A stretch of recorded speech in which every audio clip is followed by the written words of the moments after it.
I see a lot of friends in the audience, and I appreciate that very much. People coming to see me talk, and a lot of new friends. I know it takes a lot of time, money, and effort to come to these events, and I don't take that lightly, and I appreciate, and I'm honored to speak with you today.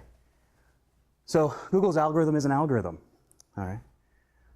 My name is Kyle Roof. I'm from Phoenix, Arizona. I have a bachelor's in psychology. I have a Juris Doctorate. That's just a fancy way to say I'm a lawyer. I practiced law for 4 years as a trial attorney. I was in court every day. I did divorce, custody, and support, and I did criminal defense. I got to the point where I decided I'd rather chew on shards of broken glass than do another divorce. So I took a year off, and then the short version is I lived in a mountainside village in Korea for 5 years. I got my brother thrown in jail in India, and now I'm an SEO expert.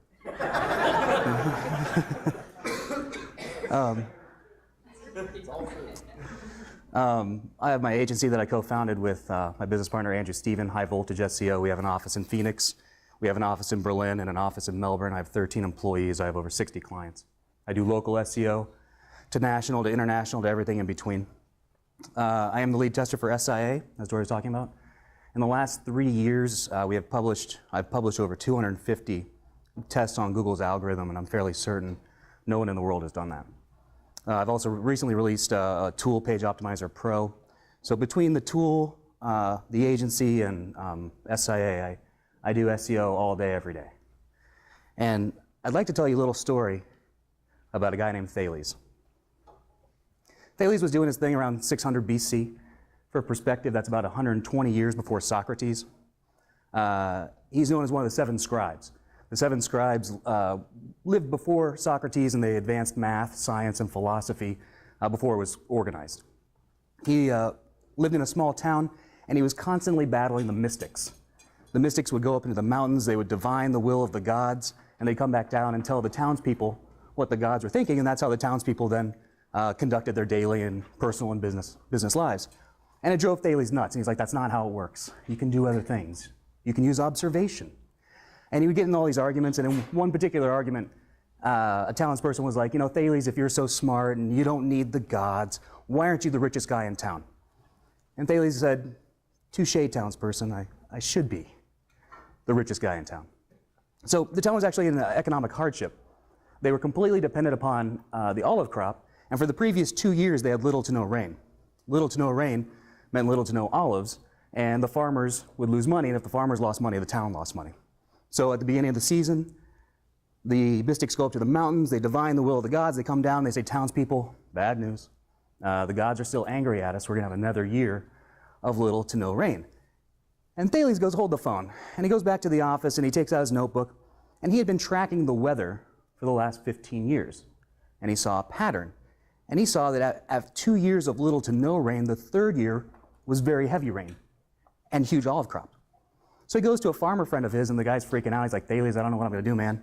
I'm gonna lose money. The reason that he would lose money is because of the olive presses.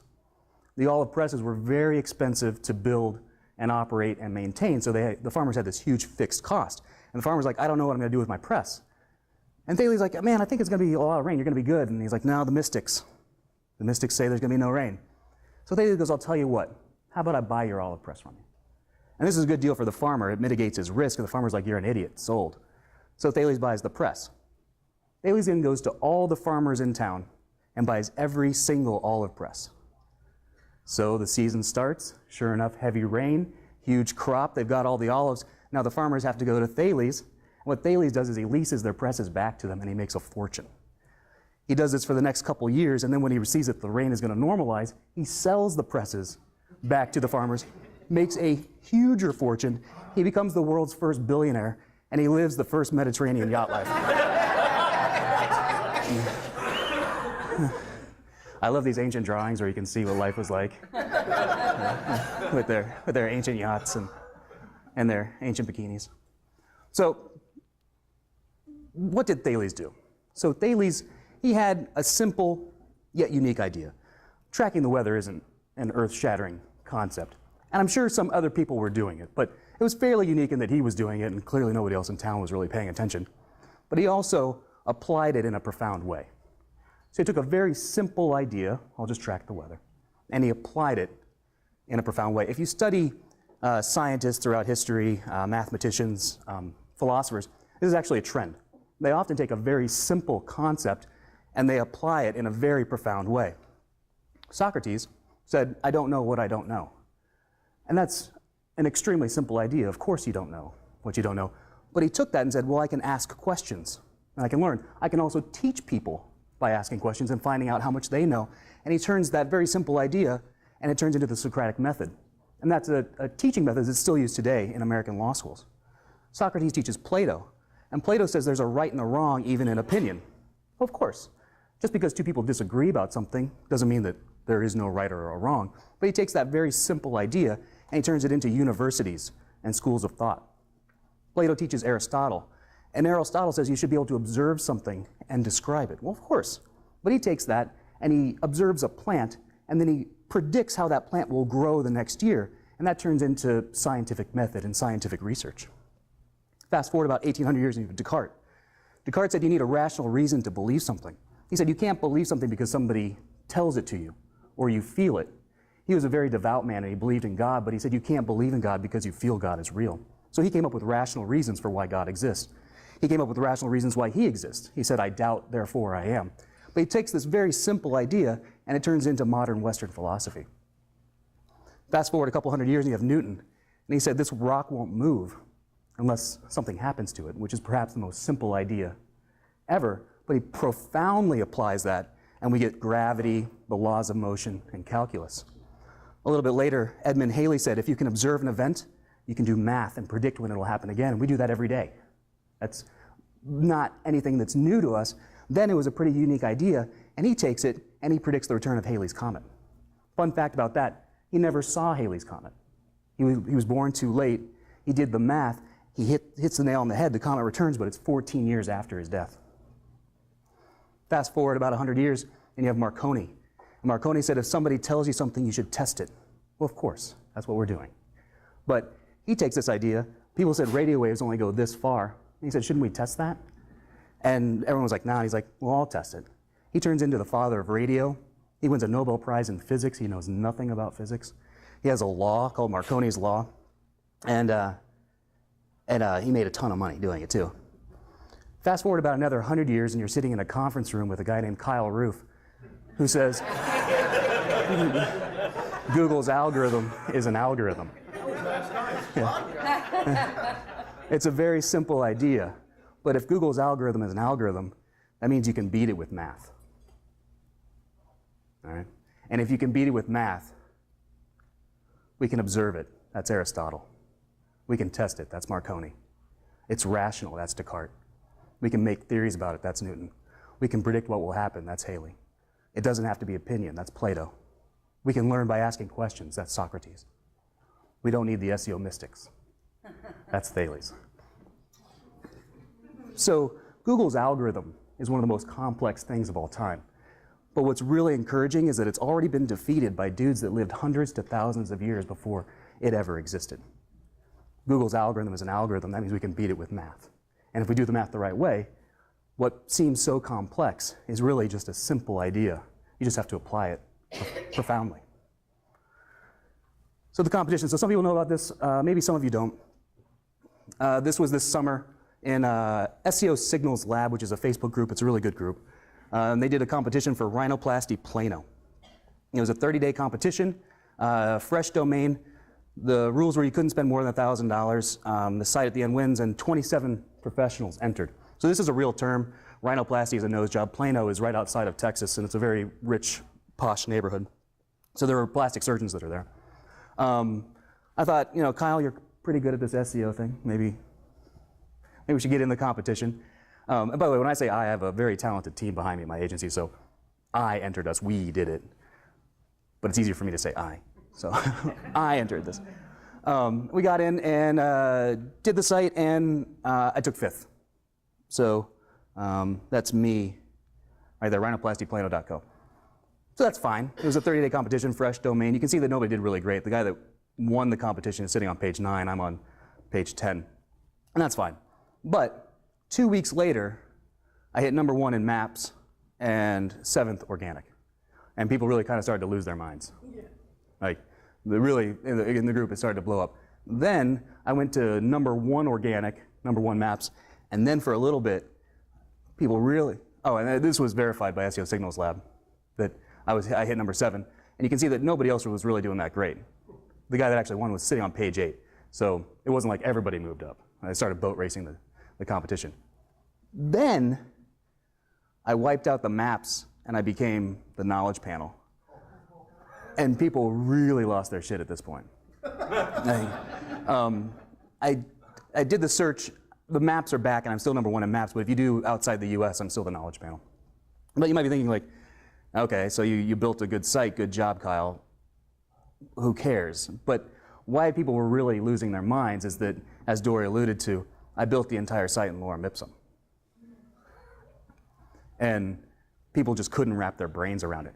But Google's algorithm is an algorithm. It's math. So while it's Lorem Ipsum, what I did is I figured out how many times I need my exact keyword, how many times I need variations, how many times I need LSI, and then I just crassly copied and pasted them into the Lorem Ipsum. You can see Lorem Ipsum, real word, Lorem Ipsum, real word, and just put it in. But I put it in the right number of times. I gave the algorithm what it wants to see. This was verified by SEO Signals Lab. Stephen Kong, who runs it, said, here's what the data tells me. Out of 27 contestants, only 9 are on the radar. Think about that for a second. 27 pros who know what they're doing and are confident enough to do a public competition, only 9 actually got on the radar. Tells you, should give you an idea of keyword difficulty. Only 9 are on the radar. Out of 9, Kyle is the latest winner with #1 on the maps and at this time #7 organic. He is winning with Latin copy, which is amazing. Here's my conclusion. You can't beat an SEO who is always testing. Forget theories and speculation. Data-driven SEO wins. And I truly believe that.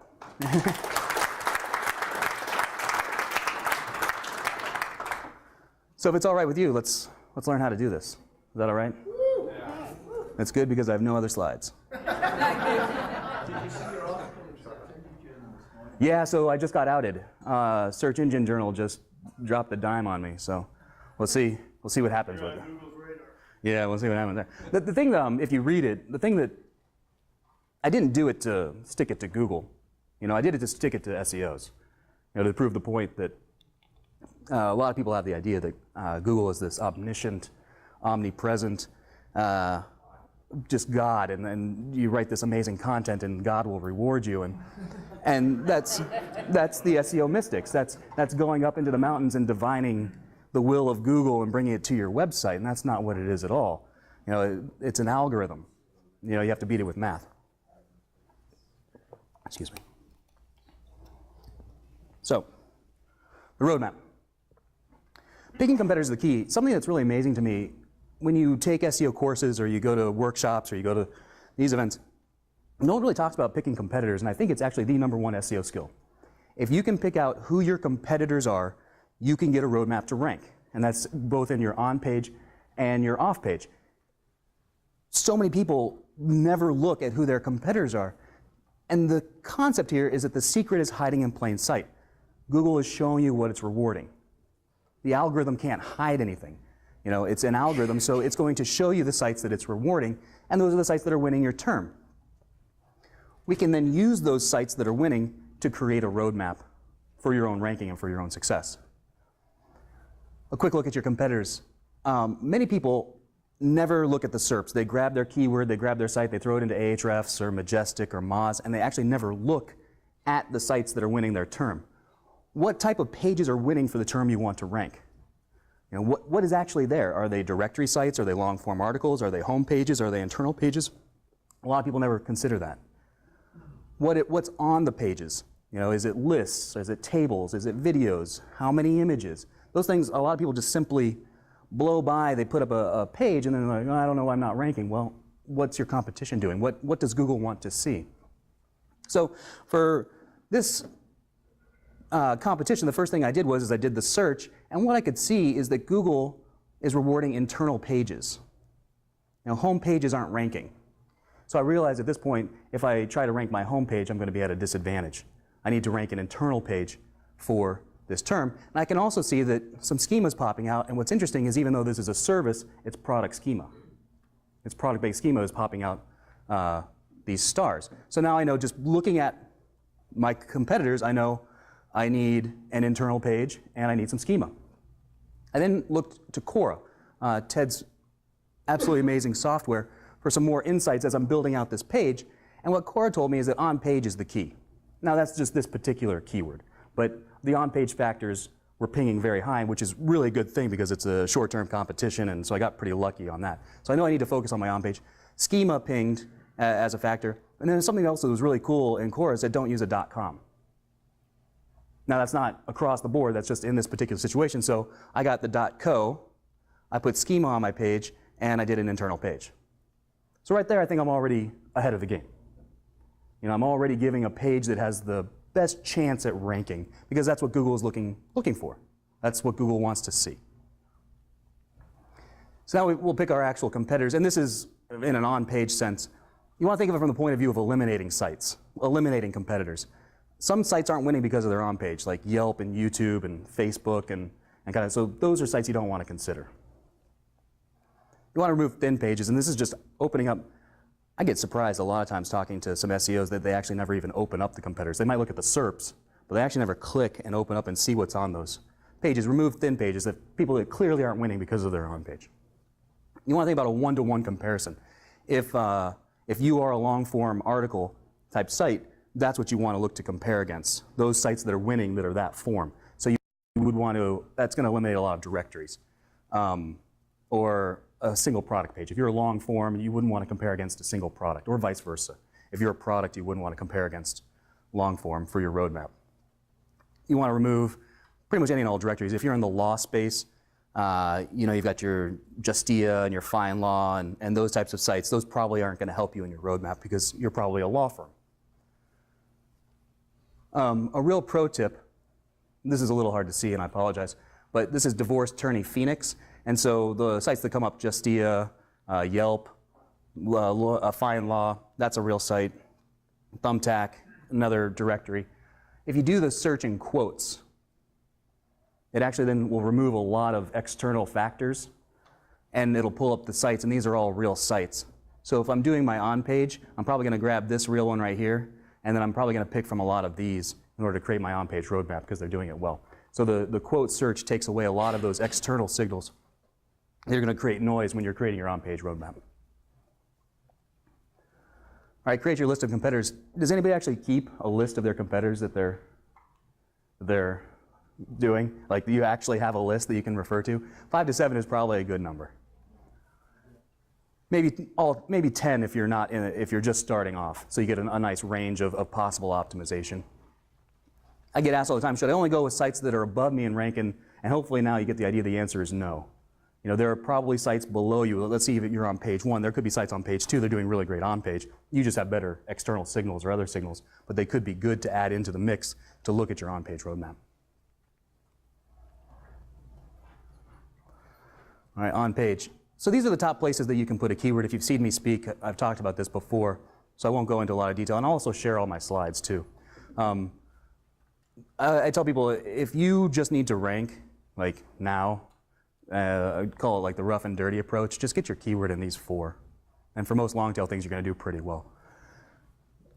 The other things then are kind of broken down by importance, but these are the factors that we're focusing on. These are the things that Google really cares about. There are obviously more factors than this, but when you're looking at an on-page sense, this is kind of what matters the most. There are 2 parts of what matters though. The structure of the page. When you're building out the page, how many H tags should you have? How many H3s? Is that something that you've considered? Is that something you're thinking about? How many images should you have and why? Do you need a video? Do you need tables? How many forms should you have on the page? How many words should you have on the page? And then what we put in the structure, that's typically what we think of as optimization, and that's often where people just start by kind of missing this first section. But what we put in is the optimization, and that's how many times we use our exact keyword, our variations, and our LSI kind of in these structural places. So this is page structure, and this is from my tool, is where the screenshot comes from. But the idea is that, you know, I'm looking at, do I need a video? You know, how many lists should I have? How many images? So when you look at the rhinoplasty plano page, there's 7 images on that page, and that's intentional. I think there's one form. I think there are 3 lists. 2 are unorganized, 1 is organized. That's all very intentional because that's what I'm pulling out from the competitors and what they're doing. You then take that and you start to outline your page. You hear a lot of people talk about I don't want SEO copy. You know, or SEO copy can't be good copy, and I think often that happens because people don't outline. If you remember from high school or college, if you sat down to write an essay and you didn't take the time to outline it, you wrote a shit essay, like it was garbage. But if you took the time to outline it, you wrote a much better essay. It's the same thing too when you're doing SEO. Start to outline your pages. So we know those structure things. We know how many images, maybe how many tables we're going to put on. You can then start to outline that. Also, how many H2s. You can see I've got my H2s here, and I'm putting them down. A real pro tip, get your H2s from your related searches.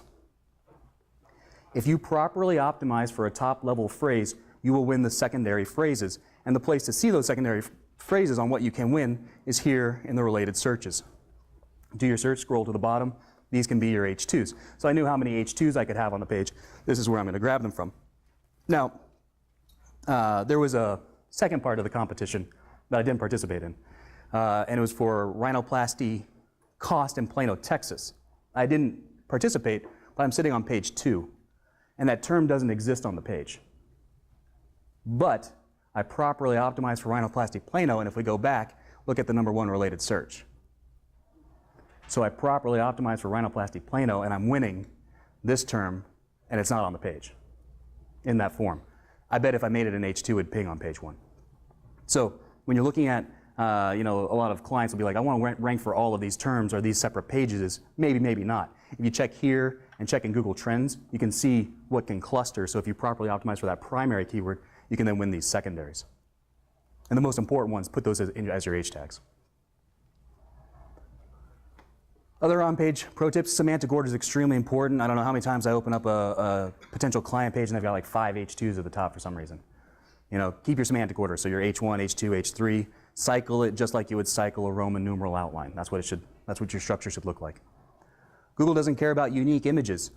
So for the competition, what I did was I went into an advanced search, royalty-free commercial use images, and I searched rhinoplasty plano. The first 7 images that came up are the ones that are on my page. Google already knows what those images are, so you're giving yourself a fast track.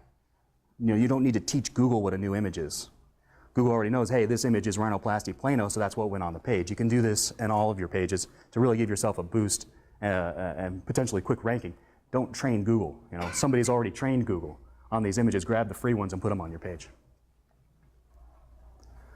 Having way more H tags than your competitor can harm your rank. So this happens in your H1s, H2s, and H3s. If your competitor average is, say, 3 H2s and you have 20 because you have a template that is pumping out H2s in the sidebar, you're probably harming your page. You know the heuristic that you should only have 1 H1 on a page? Do you know why that is? It's not because there's some rule that you should only have 1 H1. It's because all of your competitors probably only have 1 H1. So if you come in with 4, you're way over optimized just in that structural area and you're harming your page. Give Google the page it's expecting to see. In law, we have the expression, don't reinvent the wheel. You know, Google is showing you what it wants to see. That's the page you should be giving to Google, and if you properly outline at the beginning, especially from the structural sense, that's the page that you will give them. So then you start to fill out, word count. I needed about 1,200, so all I did in this case is I went to a Lorem Ipsum generator and I got that many words, and then you can see it kind of goes a little bit over with other stuff on the page. But so I'm in the ballpark. You really want to be, if you're starting out, about 10% plus or minus of that number is a really good number to go with. Now, how many words should I have on the page? Look at your competitors, see what they're doing, and that's what you should go for. Then I'm looking at my exact match placement. So that's rhinoplasty plano. What you'll find a lot of times with exact match is you don't need to use it as many times as you think you do. You want to pull out individual signals and then run it. So like in my H2s and H3s, while I'm using that for those related searches, I don't have to put my exact match in there, or in the H4s. Only 2 times in the paragraph text. That's not a lot of usage. A lot of people overuse or over-optimize, if you will, with their exact keyword, but then they miss the variations. So variations, these are critically related terms to your target phrase. They're not necessarily things you want to rank for, but they're often, if you have a longer phrase, it's probably the words individually, maybe close synonyms, stemming, singular or plural, those are variations. That's often what you need to focus on. You can see, maybe you can't see, but these numbers are a lot higher for actually getting them the variations into my H2s and H3s. So using the related searches will hit those numbers. Variations in the last 2 years, I think, is actually one of the most important SEO discoveries or SEO advancements, and actually comes from Ted. He identified it. The variations are bold terms in the SERPs. So Google is showing you the terms that are actually critically important to your target keyword. And they're these bolded terms. And what Google is doing here is it's telling the person that's doing the search, hey, look how relevant this result is. I've got all of these words here on these pages. So Google's saying these are really critically important to the search phrase that you put in. Look how good these results are. But then it's also showing us how to rank. And they're probably going to unbold those after they see your presentation. That's fine. Ted and I are actually already... Yeah, mobile they've taken them away, but Ted and I are actually already ahead of that. We already know how to do them, so fear not. Yeah. It's kind of funny. So Ted and I guess, are technically competitors in the space a little bit, but Ted and I are great friends, and we talk every day and share all kinds of ideas. And that's why I think our SEO advances, is simply because we keep it open. And that's what this whole thing is about. There's no reason to hold anything back. When you meet people at this conference, share your ideas. Tell people what you're into. Tell people what you're deficient in. I really suck at whatever. Somebody in this room is really good at it, and they'd like to share with you. That's what's great about this kind of conference, and what's great about like the sharing that Ted and I do, even though we're fighting for competitors or fighting for users. This kind of stuff advances us. This is our SEO.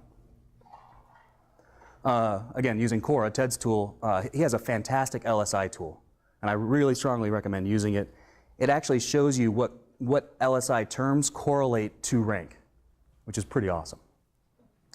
I bounce it off of another tool called nTopic, N as in Nancy, ntopic.org. I use the two tools together and then pull out the ones from nTopic and then the top ones from Ted's tool. Real quick definition on LSI, and if you want to flame war, fight me about it later, we can. A lot of people misidentify LSI. LSI isn't synonyms of your term. The example that I always give is if you're talking about a kitchen, LSI are other words that come up in that conversation about kitchens that give it meaning and context. So LSI would be sink, stove, refrigerator, pantry, backsplash, tile, granite. Those aren't synonyms for kitchen, but those are other words that come up in a conversation about kitchens that gives meaning to what we're actually talking about. Are we talking about refurbishing a kitchen? Are we talking about cooking? Are we talking about buying a new home? Those are all different words that would come up in a conversation. That's what LSI is. A very hot topic right now is word2vec, if that means anything to you. Some people are throwing that out. That's really it's the same thing. Latent semantic indexing, latent means other, semantics means meaning. So other words that give meaning to your conversation, that's what LSI is. We've tested LSI in SIA, and it's a ranking factor. So start filling in the outline. For me, this was super simple because I'm just taking Lorem Ipsum, and I'm literally copying and pasting into the Lorem Ipsum. But if you've got a good structure at this point, and you've got the LSI terms, and you've got your H2s that are those related searches, you should write a good page. You know how many images should be on there, maybe a video, you can talk about those things. You've looked at your competitors and see what they've got on their pages. You can now start to write an excellent page, not only giving Google what it wants, but giving users what they want, because the users they're doing this search too. They're looking for particular pages. If they're in the law space, they are doing those searches. They're looking for specific pages, and if you give them the page that they're looking for, you have a higher chance of converting as well. So I published a page, and I just used WordPress, and this was just out of the box WordPress too, nothing fancy with it. There's my friend on the related search, on the image search. And when I first ran it, and this is in my tool, so 57%, and then took it up to a 92%. There's going to be things that you can't do. People stress about this a lot. SEO is, there's a margin, so you kind of want to get in within that zone.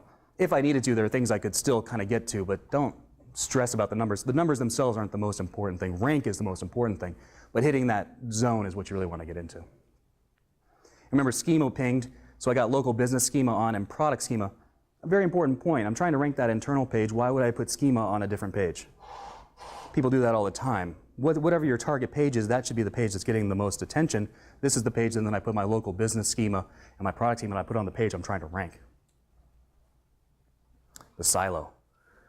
So I call this a reverse silo strategy. So this is my target page, and in this case it's rhinoplasty plano, and I'm putting rhinoplasty plano there, and then like the cost of rhinoplasty or those other related terms, they're going physically on this page. These are my supporting articles. These arrows, these are links. So you can see that what I try to do is link from the target page into one supporting article, and that can be a blog post or a page, it doesn't matter. They all link to each other, and they all link back to my target page. And you can see the topics here: who performs rhinoplasty, how much does it cost, how long is the recovery time. Those come from Answer the Public, high industry forums, and People Also Ask. So if you're doing those types of, if you're looking in those areas, you can find content that's higher in the funnel content, but it's things that people are actually looking for. It can create good traffic. There's also one other point. I'm selling something on this page. If I ask somebody to link to a target page where I'm selling something, a product or a service, they're going to tell you to pound sand. If you really get a link to that page, you bought it. You know, it's not natural to get links to pages where you're selling something, but what is very natural is getting links to high value supporting content. So if you get a link here, or if you write good content here, people will link to that, even though you're on a site that's selling something. So you can drive link juice through. There are other reasons to do this as well if you really get into link building, but this silo structure, then it's passing the juice kind of between these things and passing up to your target page. Notice none of the supporting articles would link to another target page. The idea is that the link, and I put it at the top of the page in the first paragraph, using the exact match anchor text in this situation, goes right to the target page and nowhere else. So this is on the target page, how long is rhinoplasty recovery time, and then that's all I use then for the supporting title. So it's in the H1 and the meta title, and that's it, and then I just used 500 words of Lorem Ipsum, and then I linked rhinoplasty plano in the first paragraph. But pretty good structure to do. Like when you're looking at the supporting pages that you want to build out for your sites in real life, this is the right way to do it. Off-page and maps. So I did a Google My Business. To get the address, I contacted a co-working space. I paid them $50. They gave me the address. They sent the card. I got the code and verified the GMB. And it was within Plano too. So I got a Plano address. I got a unique phone number, and I just used Google Voice for that. That's free. I got an area code that was Plano. I filled in the primary category and secondary categories. In my practice, it's amazing to me how many people miss secondary categories in their GMB. You don't need to put in just one thing. There are probably 3, 4, 5, maybe even more secondary categories that you can fill in. Fill in all the details, including hours, that you're open. A lot of people just leave this stuff blank. Jordan is a GMB pro, and if you have GMB questions, I'd recommend talking to him. He'll tell you the same thing. Fill it all in. So I got some reviews, and I did them through fake Gmails that I have, and Google removed them. But it didn't seem to harm anything. At first I was like, oh man, I think I just fucked myself. But it didn't matter. And what's that? No, nothing. I did the Google Plus, RIP Google Plus. You probably heard about a month ago that Google's killing this off. So I got some posts up on there. Use the same Gmail. So something's going to replace Google Plus. Something will take its place. You want to use the same Gmail that you're using across all these things, so you don't let Google guess what you're doing. I put rel publisher on the page.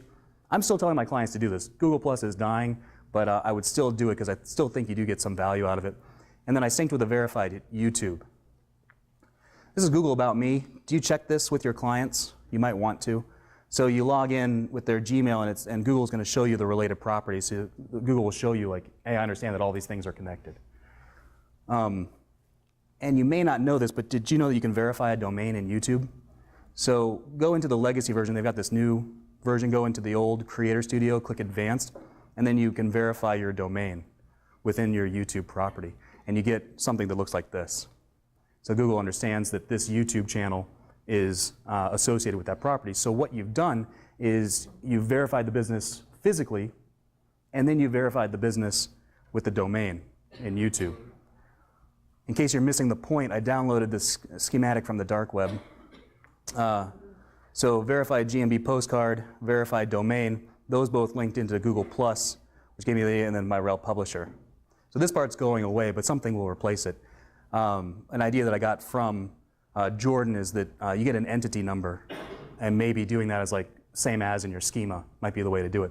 But the idea is that, see, it's two different forms of verification leading to the same property. I think it's a massive trust signal, and I'm pretty sure in the competition nobody did this.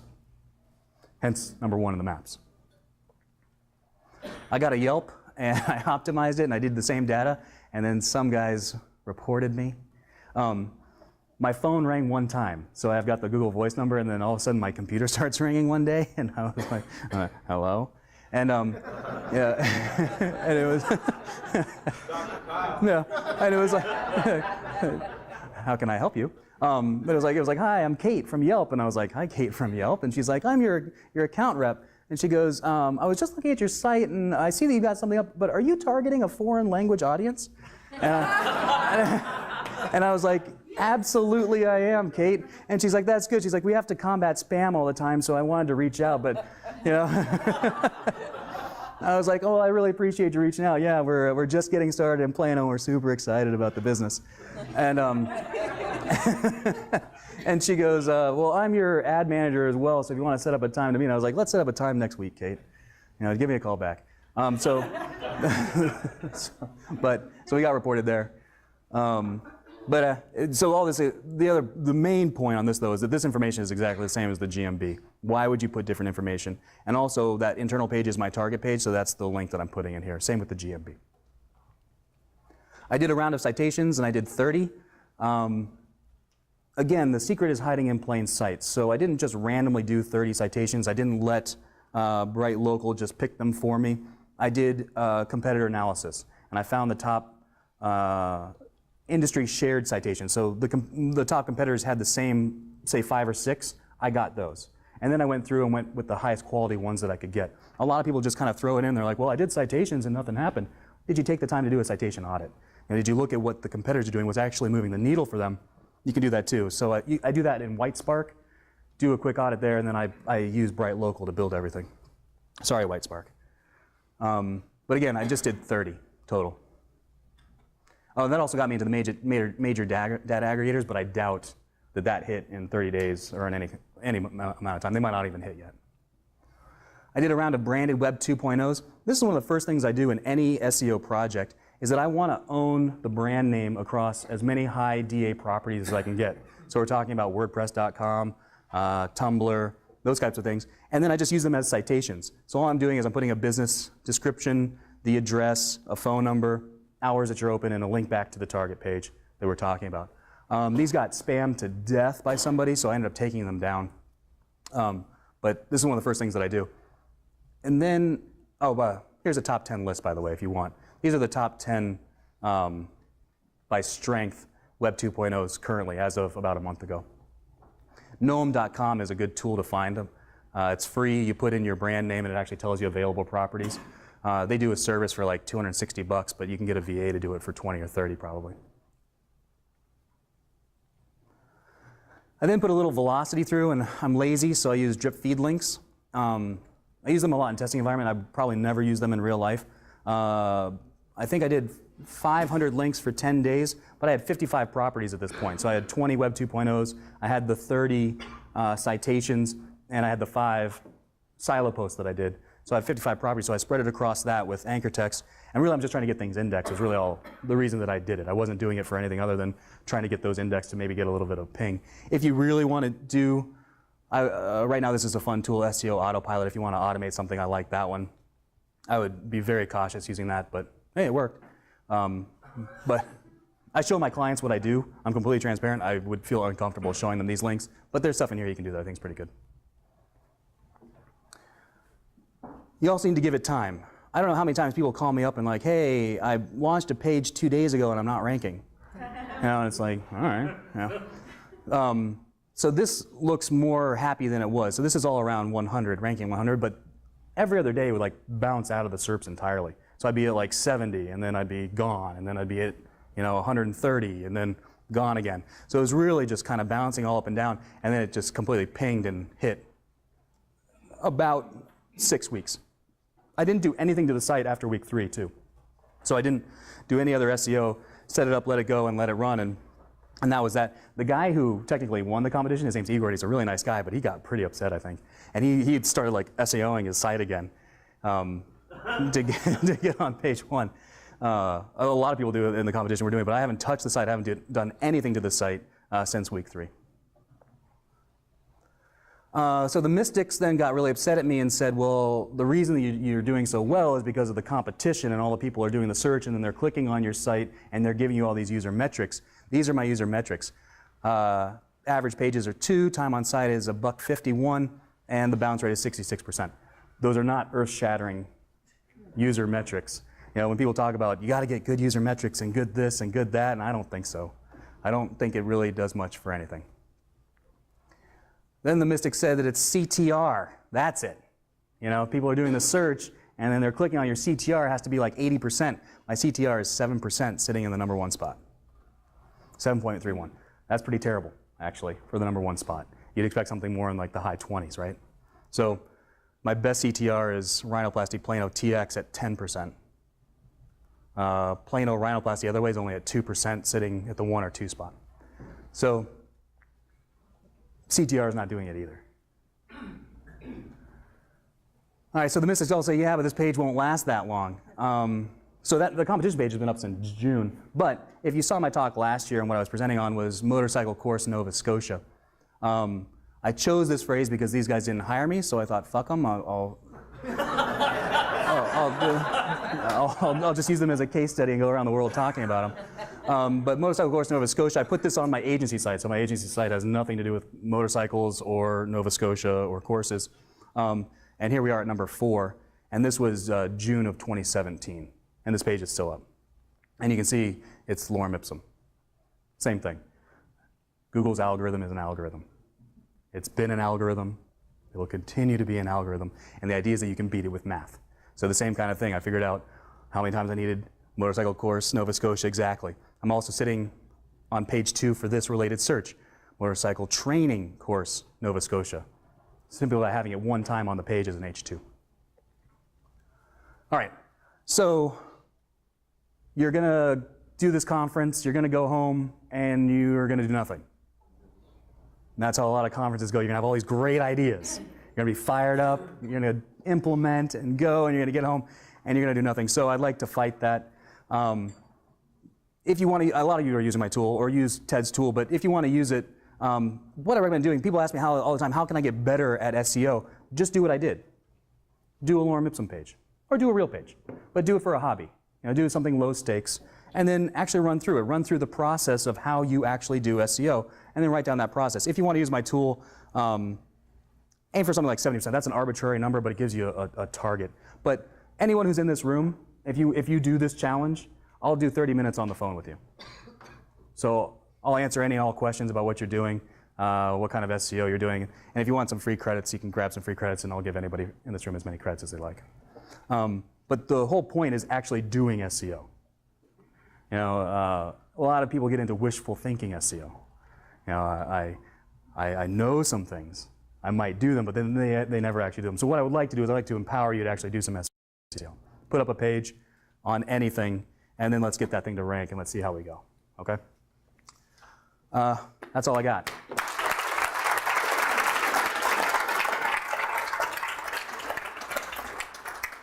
That's my email. I think half of the internet has it at this point, but feel free to email me anytime.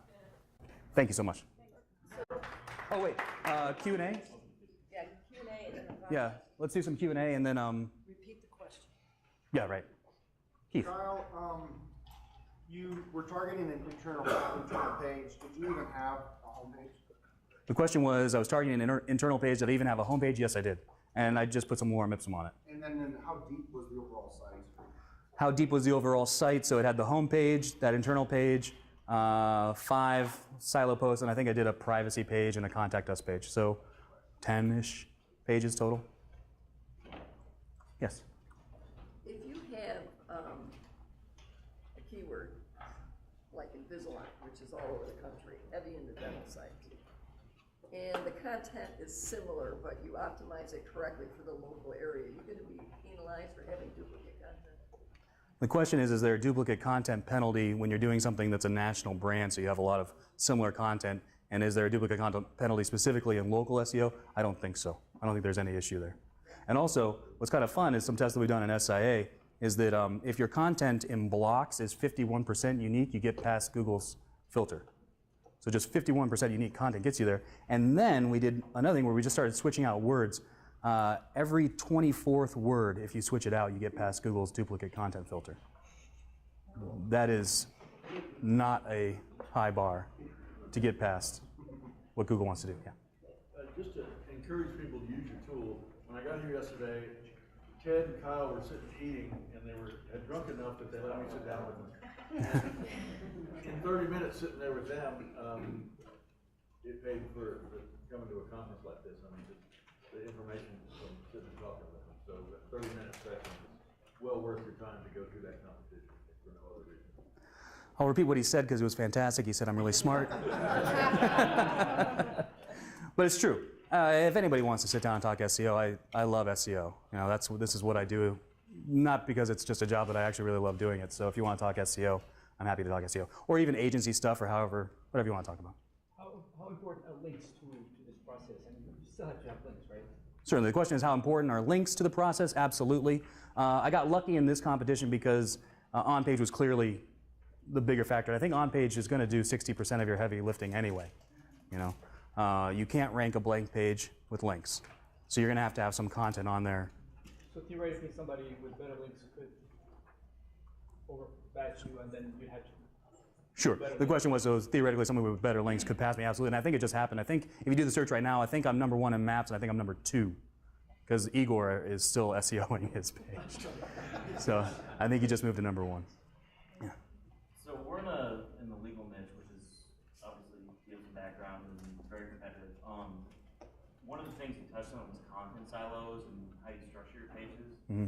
When it comes to like Lorem, Ipsum, and the stuff you guys have done in SIA, have you ever messed around with A/B testing or anything like that in terms of how you silo the pages and what kind of keyword relevancy you do, or is it just based on like the Google related searches? The question is, That was a lot. I think the main question was, how do you come up with the content for your... With the main target keyword for the content silos and supporting pages? Yeah, so the question is, how do you come up with the main keyword or concepts for the silo contents? I think, from my perspective, you want 2 chances to rank for those terms. So I would like to use the related searches because I know I can win them by properly optimizing for that top level phrase. So I'm going to put it on my main phrase, but I'll often use that H2 as some supporting content as well, with the idea that I might have 2 chances to win that term. I'm going to show you in my presentation how to do that. Your 3 supporting articles that link to the main page, Yes. did you use the same anchor text, or did you change that around? The question was, did I use the same anchor text in the supporting articles? And in this situation, I actually had 5. The schematic said 3, but I used 5, and I used exact match anchors on those 5. Rhinoplasty plano. Yeah. Did you build links to those supporting pages? Did I build links to the supporting pages? I did. So I threw them in to drip feed links with all the citations and all the Web 2.0s just in one block, and I sent random links across the board to all of them. What I was trying to do, I did 500 links over 10 days, and I would imagine maybe only 20% of those indexed at best. But what I was trying to do is actually just get the pages indexed. I wanted my citations indexed, my Web 2.0s indexed, and then the silos indexed. Yes? So the only links that you built to your target page were citations, the Web 2.0s, and the supporting articles? That's correct. So the question is, the only links that I actually built to the target page were those citations and the Web 2.0s and the articles, and that's correct. I didn't do any other external linking directly to the target page.